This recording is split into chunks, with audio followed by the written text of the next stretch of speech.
우리에게는 해야 할 일도 있고 하고 싶은 일도 있죠. 이 모든 일을 다 하고 눈을 감는 사람은 많지 않습니다. 주변의 누군가에게 마지막 부탁을 남기는 것도 이래서인데요. 오늘은 역사에 이름을 남긴 이들이 세상을 떠날 때 어떤 부탁을 남겼고 이 부탁은 얼마나 이루어졌는지를 알아보겠습니다. 우리도 누구나 한 번쯤 이런 부탁을 할 수도 있고 받을 수도 있으니까요. 최대 다수의 최대 행복하면 마치 공식처럼 떠오르는 이름이 있는데요. 영국의 공리주의 철학자 제레미 벤담이죠.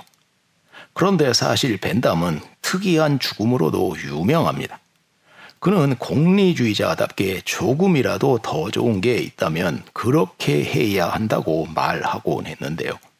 이런 평소 생각을 자신의 사후에도 적용해 기상천외한 아이디어를 남겼죠.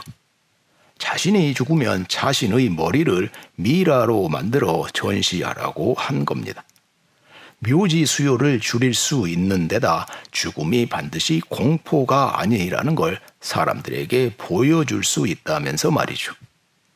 말로만 한 게 아니라 친구이자 의사인 사우스 우드 스미스에게 직접 부탁까지 했는데요. 그래서 1832년 그가 사망했을 때 스미스는 친구가 남긴 부탁을 실제로 들어주었습니다.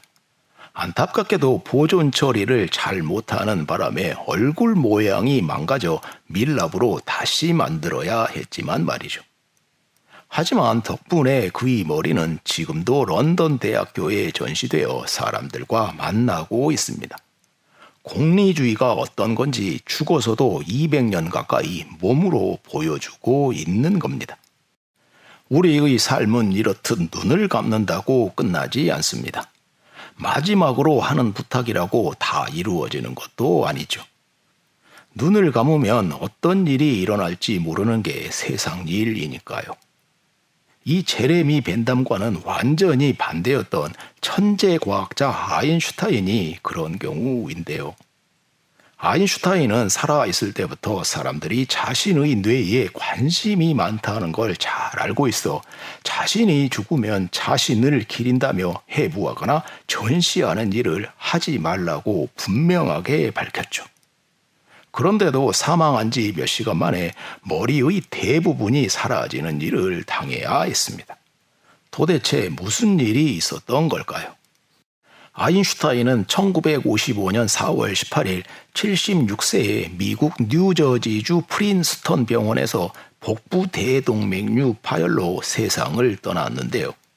이날 당직 부검의였던 토마스 스톨스 합의는 자신이 해야 할 일인 사인을 밝힌 후 곧장 하고 싶은 일을 실행했습니다. 이 대단한 천재가 가진 뇌가 도대체 얼마나 어떻게 다른지 알고 싶어 그의 뇌를 따로 보관한 겁니다. 눈도 빼내 아인슈타인의 담당 안과 의사에게 보냈죠. 그는 이 뇌를 240조각으로 잘라 이런저런 연구를 했고 일부를 다른 실험실에 보내기도 했는데요. 이렇게 42년을 가지고 있다가 1997년 캐나다 맥메스터 대학교에 기증해서 지금도 이곳에 있습니다. 미국 필라델피아 무터 박물관과 메릴랜드 국립보건의학 박물관도 그의 뇌 조각을 소장하고 있는데요. 지금이라면 있을 수 없는 일을 한 거죠. 어쨌든 아인슈타인의 뇌는 그의 당부와 달리 많은 현미경 아래 놓였는데요. 천재 중의 천재였던 그의 뇌는 일반인의 뇌와 얼마나 어떻게 달랐을까요? 무엇이 달랐을까요? 지금까지의 연구들을 종합해 보면 신경교세포와 뇌량이 일반인보다 더 발달해 확실히 창조적일 수 있었던 특성은 있었습니다. 하지만 그 외에 별다른 차이점은 없는 것으로 알려지고 있습니다. 현재 기술로 밝힐 수 없는 또 다른 무언가가 있을지도 모르지만 말입니다. 하지만 고인의 부탁을 어겼기에 결과적으로 잘된 일도 있습니다. 유명한 소설가 프란츠 카프카가 그런 경우인데요. 카프카는 부모님의 기대에 부응하기 위해 법학을 전공, 노동자 재해보험국에서 일하며 근무가 끝난 후 소설을 썼는데요. 워낙 내성적이고 예민한 성격이라 작품 발표에는 소극적이었습니다. 1924년 41세에 폐결핵으로 사망할 때도 작가이자 비평가였던 친구 막스 브로트에게 내 원고를 불태워버려라 라고 했을 정도였죠. 하지만 막스 브로트는 그 약속을 지킬 수가 없었습니다. 읽어보니 너무 아까웠죠. 그래서 소설은 물론이고 일기와 편지까지 출간했는데요. 덕분에 그의 작품들은 살아남았고 그 또한 명성을 얻을 수 있었죠. 그의 대표작 변신도 이 중 하나입니다. 반면 영국의 유명한 시인 바이런은 반대였습니다. 생전에 써둔 자서전이 자신의 명예를 계속 드높여 주길 바랐지만 출판권을 가지고 있던 존 머레이 2세가 불태워 버렸기 때문입니다. 머레이는 바이런의 첫 시집을 출간해 그를 유명하게 한 사람이었는데요. 전해지는 말에 따르면 영국 귀족 사회의 난잡한 모습을 원색적으로 묘사해서 그랬다고 합니다. 이런 사례들을 보면 세상을 떠난 이가 남긴 소망은 그가 살아생전 어떻게 살았느냐, 그리고 남은 사람들이 그를 어떻게 평가하느냐에 좌우되는 것 같은데요. 이번에 소개할 사람도 그렇습니다. 미국 로스앤젤레스에는 알다시피 세계 영화의 중심지 할리우드가 있습니다. 할리우드가 여기 있다고 알리는 커다란 간판이 할리우드산 정상 부근에 있어 금방 알아볼 수 있죠. 이 산은 그리피스 젠킨스 그리피스라는 사람이 1896년 시에 기증한 공원의 일부인데요. 지금까지 9천만 명 가까이 다녀갔다는 천문대도 이 공원 안에 있습니다. 2016년 개봉한 영화 라라랜드에 나온 바로 그 천문대죠. 이 도시의 상징이라 할 수 있는 이 공원과 천문대에는 재미있는 일화가 있는데요.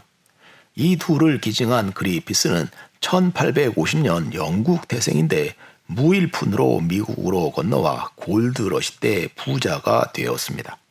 그런데 30대에 이미 백만장자가 된 비결은 금광을 발견해서가 아니었습니다.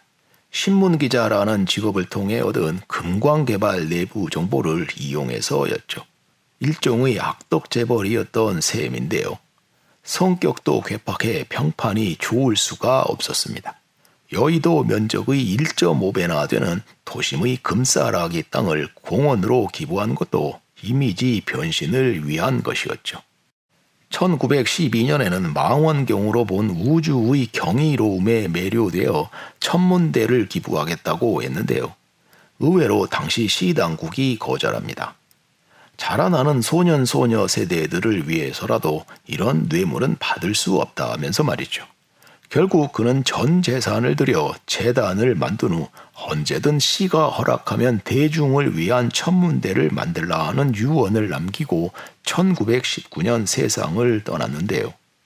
그제서야 시가 허락해 1935년 문을 연 게 지금의 그리피스 천문대입니다.